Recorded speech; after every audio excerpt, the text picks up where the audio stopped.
Hello friend, maths के इस channel maths wizard में आप सभी का स्वागत है। आज परसेंट के कुछ एक्स्ट्रा टाइप के क्वेश्चंस लेके आई हूँ। जैसे पहला क्वेश्चन लिखा है, किसी भिन्न के अंश में 20% की वृद्धि एवं हर में 10% की कमी कर देने पर नया भिन्न 16/21 बनता है, तो मूल भिन्न क्या है। अब देखिए, जो अंश है उसको हमने x लिया, 20% लिखा, लेकिन 20% प्रश्न में दिया है, वृद्धि हो रही है, इसलिए इसको हम 120 भी लिख सकते हैं। परसेंट हटा दिया क्योंकि अपॉन 100 नीचे से कट जाएगा। हर को हमने y लिया, अब 10% की कमी हो रही है तो हम इसको माइनस कर देंगे 100 में से, तो कितना आएगा 90%। जैसे 120 लिखा है वैसे ही हमने घटाया था यहाँ पर, तो यहाँ हम क्या लिखेंगे 90। 120/100 और 90/100, 100 कैंसिल हो जाएगा तो लिखने की जरूरत नहीं। अब नया भिन्न कितना है 16/21। इट मीन्स जब इसको कैलकुलेट करेंगे तो इक्वल में कितना आना चाहिए 16/21। अब 0 से 0 कैंसिल हो गया, 12/9 पलट जाएगा, x/y इक्वल 16/21। अब इन दोनों डेटा को पलट के लिखेंगे 9/12।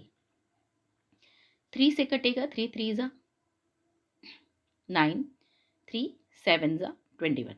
अब ये 4 से कैंसिल हो जाएगा, लेकिन पहले 3 से कट कर ले रहे, 3 1 ज़ा 3 4 ज़ा 4 1 ज़ा 4 4 ज़ा, तो नया भिन्न कितना हो गया 4/7। नेक्स्ट क्वेश्चन देखते हैं। नेक्स्ट में लिखा है, एक व्यक्ति अपनी आय का 75% खर्च करता है।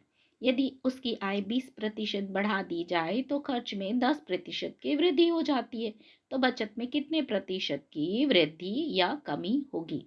अब देखिए, प्रश्न में उसकी आय का 75% खर्च करता है, तो इनकम हमें एज्यूम करना पड़ेगा। तो इनकम हम कितना एज्यूम कर ले रहे हैं 100 एज्यूम कर ले रहे हैं।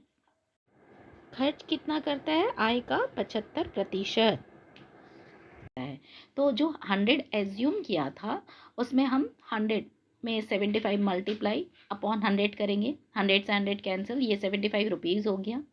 अब इनकम कितना एज्यूम किया था 100 रुपीज़ ये, और जो खर्च है वो हमेशा इनकम में से माइनस करने से सेविंग मिलती है, तो इनकम माइनस सेविंग हो गया और 75 रुपीज़ निकला है ये खर्च। अब ये परसेंट निकाल के हमने निकाला था, तो इक्वल अभी हमने बताया क्या मिलेगा सेविंग, तो 100 में से 75 माइनस करेंगे तो 25 आ गया। अब नेक्स्ट, अब क्वेश्चन में दिया 20% बढ़ा दी आय, मतलब 100 का 20% इंक्रीज करना है, तो इसको भी हम सॉल्व करेंगे। 100 इंटू 20/100, 100 से 100 कैंसिल, ये 20 रुपीज़ में कन्वर्ट हो गया, ये परसेंट में ऐड नहीं कर रही हूँ, तो कितनी हो गई इनकम हमारी 120। इसी प्रकार 10% की वृद्धि होगी हमारी खर्चे में, तो 75 का भी 10% हमें कैलकुलेट करना है, तो 75 इंटू 10/100 किया। अब 0 से 0 कैंसिल, ये कितना आ गया 7.5, इट मीन 7 रुपये 50 पैसे।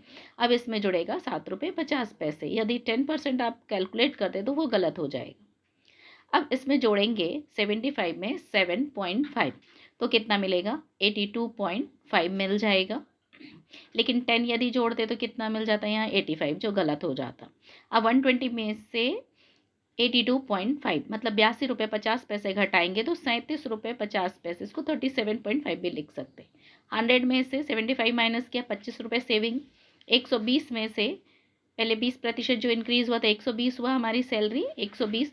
अब 10% यदि खर्चे को बढ़ा दें तो कितना मिला था 82.5, इसको यदि हम माइनस करते हैं तो हमें कितना मिल रहा है यहाँ पर 37.5 मिल रहा है, 37.5। अब प्रश्न में क्या बोला गया है, वृद्धि हो रही है क्योंकि ये बढ़ रहा है 25 से 37, तो परसेंट इंक्रीमेंट का फॉर्मूला लगेगा, अर्थात इसका कोई एक्स्ट्रा नहीं है। परसेंट प्रॉफिट का जो फॉर्मूला था P/CP इंटू 100 यही यूज़ होगा। P मतलब डिफरेंस, इन दोनों का डिफरेंस कितना है 12.5, 37.5 में से 25 को माइनस करने पर 12.5।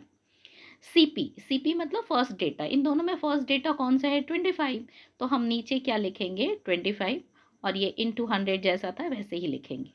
पॉइंट हटाया 0, 0 से 0 कैंसिल, 25 5 सा, और 5 को 10 से मल्टीप्लाई करने पर कितना आ रहा है 50%, मतलब कितने प्रतिशत की वृद्धि हो रही है बचत में 50%।